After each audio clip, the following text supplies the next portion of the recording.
Amid the biggest snowstorm in Chicago, a 12-year-old girl accidentally ruins an assassination attempt. She doesn't know that night she has just touched a secret powerful enough to bury an entire empire. Chicago tonight feels buried under an icy white blanket. News outlets keep warning, stay inside, don't risk your life. But Lily Miller doesn't listen. This 12-year-old girl is standing shivering at the door of their shabby apartment, clutching the frayed collar of her old coat. Behind her is the howling wind sneaking through the door gap, and her sister Sarah mumbling calculations about how many meals are left from the soup can. "Lily, what are you doing? It's a blizzard. I'll be right back, Mum. I'm just checking if Mrs. Chen is okay." She's alone. Before her mother can stop her, Lily opens the door, and a blade-like gust slashes her face. Snow slaps her eyes, forcing her to hunch over like a lost little penguin in a frozen desert. Streetlights glow faintly under a blanket of snow. The city is as deserted as if it had been abandoned overnight. Each of Lily's steps sinks deep, leaving traces that are immediately covered by fresh snow. But she isn't scared. The only thing pounding louder than the storm in Lily's chest is the thought of Mrs. Chen, the kind Asian woman who always slipped her and her mom leftover bread every night, now shivering alone in a freezing room. Halfway down the block, Lily cuts through a short alley to save time. Just as she steps in, she freezes.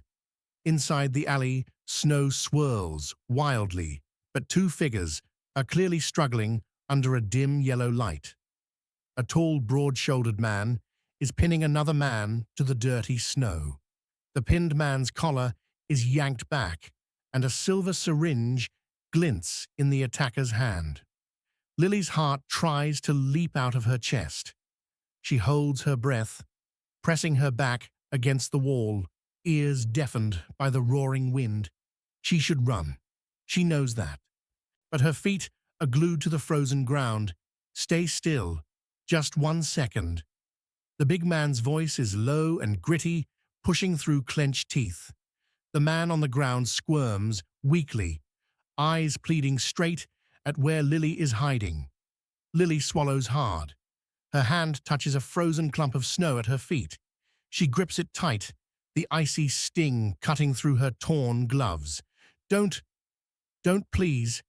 The pinned man gasps, his throat choking. The syringe is inches from his neck. "Stop." A scream slices through the storm. Lily charges out and hurls the snowball at the man's face. A dry thud lands just enough to make him flinch and stagger. The syringe drops into the snow, vanishing under the thick ice. Damn it! He spins around, eyes burning red, growling like a wounded beast. But when he sees it's just a kid, he exhales sharply, then turns and bolts, disappearing into the dense snowstorm. Lily's teeth chatter as she rushes to the man, now twitching on the ground. He tries to open his eyes, lips moving soundlessly. In the middle of the snowstorm, his breath steams, like it might vanish into the white night any second. Sir, wake up. Somebody help." The wind keeps howling. But this time, it carries a secret. Lily could never have imagined she has just accidentally saved a man that the entire city wanted buried under tonight's snow. The wail of an ambulance cuts through the howling wind. Lily curls up under an emergency blanket, but even the warmth of the hot tea Mrs. Chen presses into her hands can't stop her trembling. Sarah sits beside her, still shaken, holding her daughter's shoulders tight and whispering, "Next time, you must never risk yourself like that again. Do you hear me? I know, Mom, but if I hadn't gone out, he would have died." Inside the emergency room, doctors are bustling around. The stranger Lily saved was brought in critically with no ID and no companion. His chart simply says, "Male, unidentified." A police officer in a thick uniform strides down the cold hallway, followed by a tall, thin man in a dark overcoat. He introduces himself as Russo, a homicide detective on the night shift. He shakes Sarah's hand, then crouches to Lily's eye level, his voice hoarse, but as gentle as falling snow. "You're Lily Miller, right?" the patrol officers told me. "You were very brave. Not many people would dare go out tonight, let alone save a stranger's life." Lily presses her lips together and nods. Will he live?" Sir Russo glances through the glass window, then nods slightly. "Because you stopped that guy, he still has a chance." The doctors found traces of poison in his blood, but it was only partially injected. A nurse pushes the door open urgently. He's showing signs of waking up. Russo signals Lily to follow. They step in. The harsh ER lights cast a cold glow on the man's face. His eyelids flutter. His breathing pulls at fragile threads of life. Lily moves closer, her small hand touching his trembling fingers. Suddenly, his bony hand grips hers tightly. He opens his eyes, clouded pupils that barely sense light, but they fix firmly on the girl. His lips quiver. A faint, broken whisper escapes. "My name, Arthur, Victoria. Don't trust." He forces in a breath, his voice blending with the beeping heart monitor. 3, 2, 6, 7, 8, 4. Russo leans in, scribbling the numbers quickly, eyes flicking to Lily. "You heard that, right?" "Yes. I heard everything." The moment Arthur lets go, his whole body convulses, and the monitor screeches. Nurses rush in, pushing Lily and Russo back. Outside the ER door, Russo snaps his notebook shut, staring at Lily like she's an unsolved puzzle. "Now we know his name. Arthur. And only you heard the last thing he managed to say. Keep it to yourself, okay?" Lily clenches her hands, still chilled by the touch of the stranger's hand. In her head, the names Arthur and Victoria echo again and again, mingling with the raging wind outside, a sign that everything is only just beginning. The storm dragged on for 3 more days, but inside the special ward on the 4th floor, the air felt colder than outside. Arthur Sterling lay motionless, machines beeping steadily. Besides his bed, Lily and her mother stopped by from time to time, bringing warm water and gentle words. Lily couldn't stop thinking about the numbers Arthur had whispered and the name Victoria. On the morning of the 4th day, as the snow melted into dirty puddles on the streets, the ward door opened. A woman walked in. A luxury fur dress, pointed heels dotted with melting snow, and a faint but cold perfume. She smiled politely at Lily, then quickly shifted her gaze to Arthur. "How is he?" Her voice sounded strangely warm. Russo stepped forward, nodding slightly. "And you are?" "Victoria Blackwood. I'm a long-time colleague of Arthur's.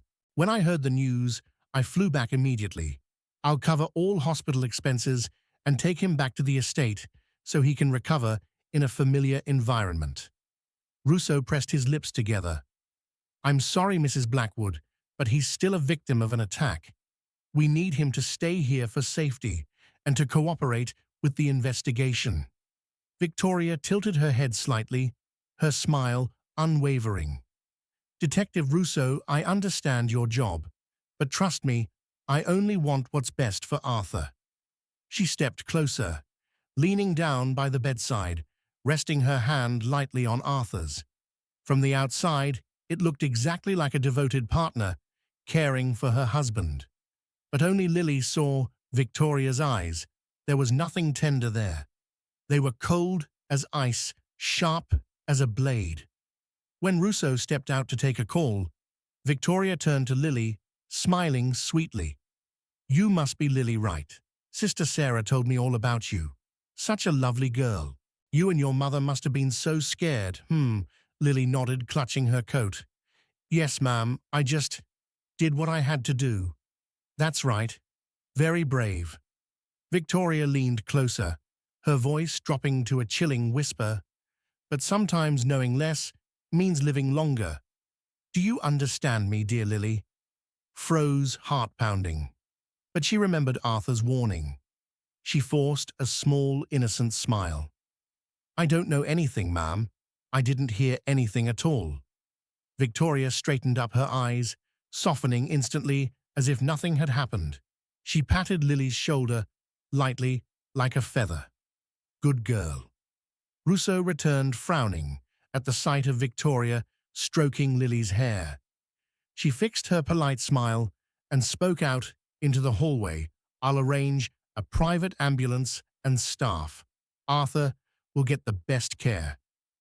Just a few hours later, Arthur Sterling, still unconscious, was wheeled out of the hospital into a dark, armored luxury car.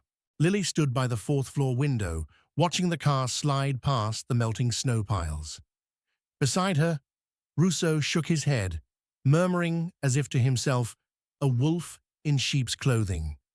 Not easy to skin. And Lily knew this game of chess had only just begun, and she must play the silent pawn, waiting for the right moment.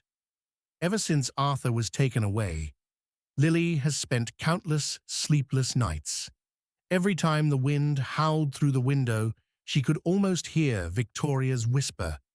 Knowing less means living longer. Her mother naively believed everything was fine. Victoria paid the rent, and the fridge was full. But Lily knew exactly what Victoria was really buying: silence. That night, Sarah had to work an unusually long night shift. Lily sat alone at her desk, trying to focus on math problems, while Oreo, her chubby cat, brushed its tail against her chair. The glass rattled. Lily froze, swallowing hard. She glanced at the kitchen window, its foggy pane trembling in the wind. But this time, the wind didn't carry snow. It carried Jake. Crash! A shard of glass shot across the wooden floor. A tall figure lunged through the window frame. Lily tried to scream, but Jake clamped his sweaty hand over her mouth. Quiet, I won't hurt you, kid. Don't fight. Jake scanned the room, making sure no one else was home. Oreo hissed back, arched like a drawn bow. He looked at the cat, then at Lily. A crooked grin spread across his face. You love this thing, huh? Lily could only nod, her trembling hands clutching at Jake's wrist, still covering her mouth. He let her go, took a long stride, and grabbed Oreo by the scruff. The cat squirmed, letting out a weak cry. Lily lunged forward, but he shoved her hard to the floor. Jake tucked Oreo under his arm, pulled a cheap phone from his pocket, and tossed it on the table. The screen lit up a photo of a different cat tied up next to a gun. The threat was clear. Your life for its life. Stay silent. He crouched, low eyes cold and gray like frozen stone. Listen close, kid. You talk to anyone. Detective Rousseau, reporters, anyone. This cat ends up just like the one in the picture. Got it. Tears streamed down Lily's face as she reached out, voice cracking. Please, don't take him, please. Jake paused for half a second. Something flickered in his eyes. Regret, fear. But he tightened his grip on Oreo, mumbling to himself like a reminder, I'm just following orders. He vanished back through the window like a ghost, leaving behind a wrecked kitchen. Cold wind slipped through the broken pane, making her test paper flutter across the floor. Lily trembled, staring at the cheap phone Jake had thrown on the table, its screen still glowing, the threat repeating, stay silent. She buried her head in her hands, sobbing, too afraid to touch it. She curled up under the desk, crying soundlessly. In her mind, Victoria's voice whispered again, knowing less means living longer. But Lily knew better. The more silent she stayed, the stronger evil grew. She had to do something. This time, she would strike first. That night, Lily didn't sleep. The cheap phone Jake had left behind still glowed on her desk. Its last message contained just 2 words, "Stay silent." But Lily wasn't afraid anymore. In her mind, Arthur's whisper echoed Victoria, "Don't trust." At first light, Lily pulled on her coat, slipped the phone into her pocket, and slipped out of the apartment before her mother woke up. The snowstorm was gone, leaving muddy streets behind. She crossed 3 blocks and waited outside the police station, a tiny shadow among the rushing crowd. Detective Russo was leaning over to pour coffee when he caught sight of Lily peeking through the glass door. He hurried out, steam from the coffee still rising off his sleeve. "Lily, what are you doing here? What happened? I need to tell you something, but you have to promise no one else will know. If not..." Lily's voice trembled, but her eyes were hard as steel. Russo led her to a private room and drew the blinds tight. When the door clicked shut, Lily placed the cheap phone on the table like a ticking time bomb. "Look, Jake, the man who attacked Arthur, left this. He took my cat. He said, if I talked, my cat would die." Russo's voice dropped low, his usually kind eyes sharpening to a hard edge. He turned the phone over, flipped through the fake photo of the tied-up cat, then looked at Lily and nodded firmly. "You were very brave, Lily. Now tell me everything." Lily's voice cracked, but her words were clear about the alley during the snowstorm.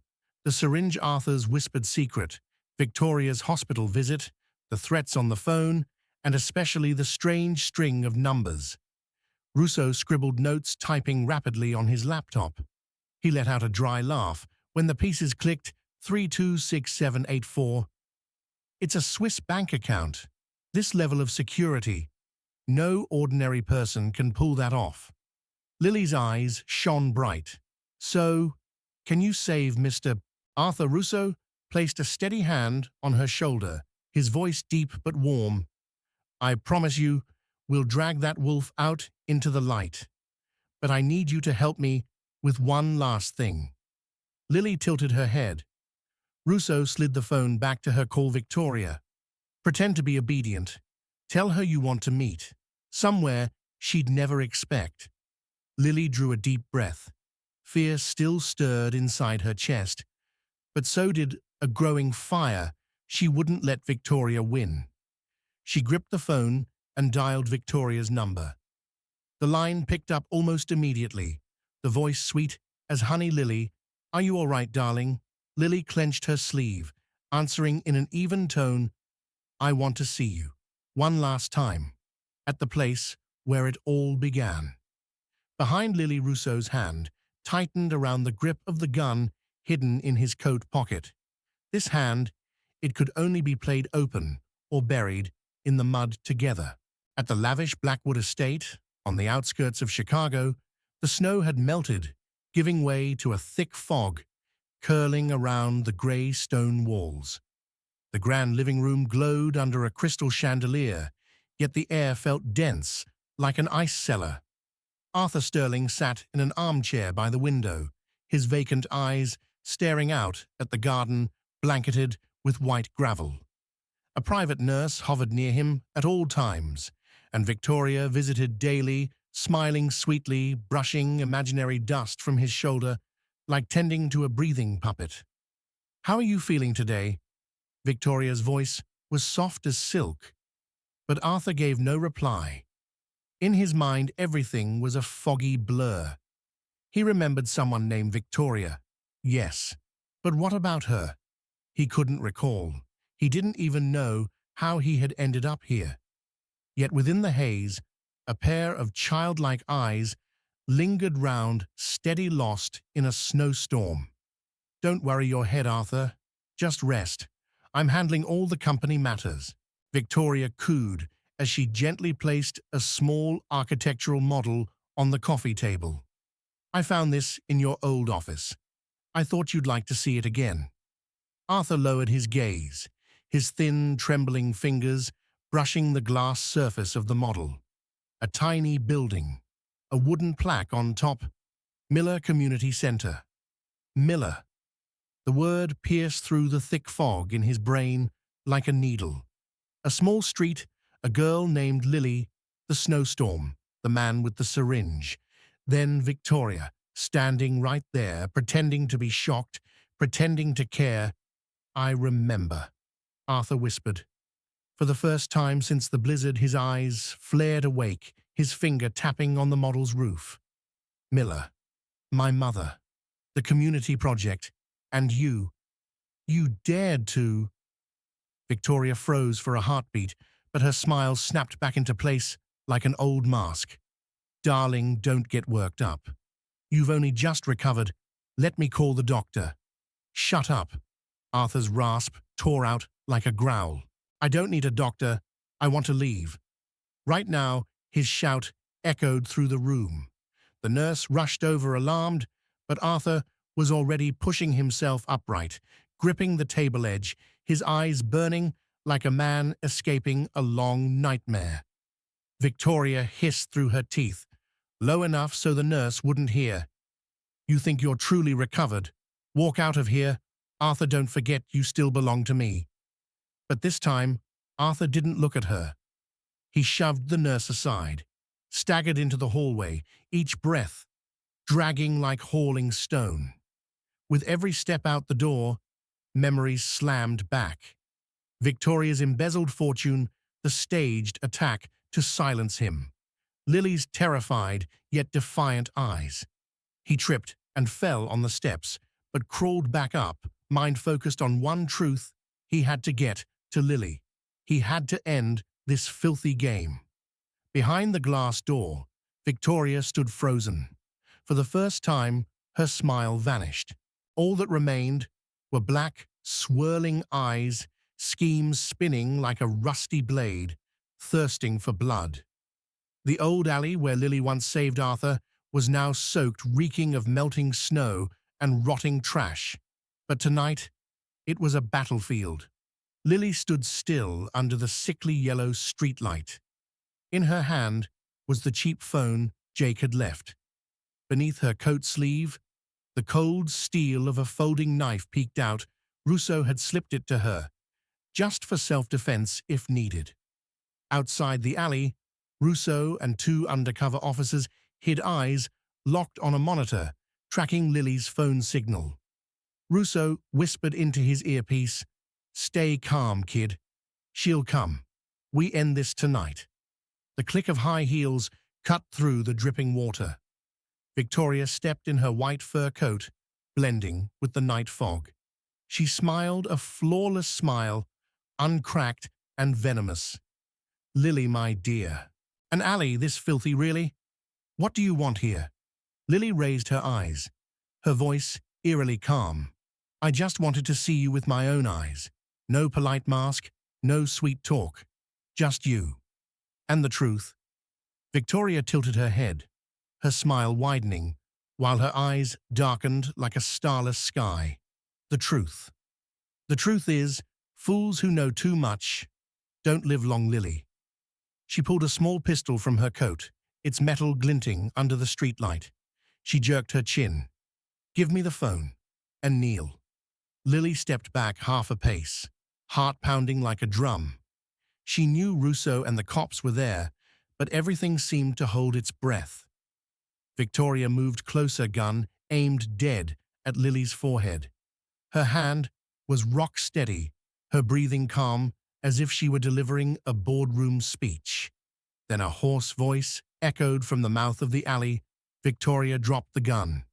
"Arthur." He stood there, swaying shirt, half-buttoned shoes, muddied, but his eyes shone like steel. Victoria flinched, and her aim wavered. She hissed, her rage cracking with a hint of panic. "Arthur, after everything I kept you alive, fed you, and you betray me for a little street rat." Arthur stepped forward, voice rough but clear. "It's over, Victoria. We have all the evidence. You can't run anymore." Victoria snarled, yanking Lily close as a human shield. The cold barrel pressed into Lily's temple. Victoria's breath, hot and poisonous, in her ear. "One more step, I pull the trigger." Lily felt her hand trembling. She knew this was her only chance. She bit down hard on Victoria's wrist suddenly and fiercely. A scream ripped through the alley and the gun veered off. Bang! A gunshot cracked a burst of light. Russo charged in, officers shouting, "Drop the weapon! Drop it now!" Arthur stumbled, but wasn't hit. Victoria staggered, eyes rolling back, the gun clattering onto the concrete. An officer pinned her down, cold cuffs biting her wrists as she shrieked curses into the night. Lily trembled, burying her head in Arthur's chest. He wrapped his arms around her, voice breaking, "You did so well, Lily. You're stronger than anyone I've ever known." Outside the alley, snow began to fall again. Thin, gentle, peaceful, covering the fresh blood just spilled on the ground. A quiet new spring arrived, sweeping away the last dirty patches of snow clinging to Chicago's rooftops. In the small alley, once littered with trash and stained with blood flowers and young shrubs, now lined the clean walls. A fresh wooden sign stood proudly, "Miller Sterling Community Center." Groundbreaking sight. Arthur stood before a small crowd, gathered under a makeshift scaffolding, clad in a neat gray suit, his hands still slightly trembling from months of recovery and long interviews with investigators. Beside him, Lily pressed close to Sarah, clutching Oreo, the chubby cat now safely home, fur spotless, wearing a new red bow around his neck. Arthur cleared his throat. The old microphone squealed and died, but he didn't mind. His voice carried clearly without it. "Long ago, my mother, Mrs. Miller, believed that on any street corner, as long as people cared for each other, hope had a place to live." He looked down at Lily, his eyes warm as a gentle spring sun. "On that snowstorm night, I lost everything. My memory, my strength, my faith. But a 12-year-old girl with nothing in her hands reminded me that courage needs nothing but love." Sarah wiped the corner of her eye. Lily lifted her head and smiled at him, her tiny hand squeezing Arthur's finger tightly. The rumble of an excavator engine broke the silence, followed by the scrape of shovels turning fresh soil. Sparse claps grew into a strong round of applause. Among the crowd, a few reporters clicked their cameras furiously. Tonight's news would be filled with images of Arthur Sterling, the man once presumed missing, now standing at the launch of a charity project bearing his mother's name side by side with the little girl who had saved his life. Russo stood at the back, arms, folded, eyes glinting with quiet pride. When Lily glanced back at him, he gave her a single nod, as if to say, "You won, kid." Victoria had nowhere left to run. She was convicted of embezzlement, attempted murder, blackmail, and most importantly stripped of every ounce of power she once used to control Arthur. Now her name was nothing but a stain for exposés and public contempt. The groundbreaking ceremony ended. People dispersed slowly. Arthur lingered, watching Lily and Sarah by the project sign. He pulled a small velvet box from his pocket and handed it to Sarah. Inside lay his mother's old ring. Sarah froze, eyes wide, while Lily's jaw dropped. Arthur didn't make a grand proposal. Instead, he gently placed Sarah's hand in his, then turned to Lily. "Family isn't just blood, it's who holds your hand when you're most lost." Lily hugged Oreo tighter, tears slipping down her cheeks while her smile shone bright. Above them, the last snowflakes of the season drifted softly, landing on the shoulders of three people. A new home had begun, right where the city once felt the coldest. Perhaps no one would have imagined that a 12-year-old girl and a man who had lost his memory could expose the most powerful villain, reclaim justice, and rebuild hope for an entire street corner. But Lily proved that courage knows no age or circumstance. A steadfast heart can defeat even the dirtiest schemes. True legacy isn't measured in wealth, but in how we stand together when life is hardest. If this story touched you, please share it and follow Toch Story to join us for more inspiring journeys to come.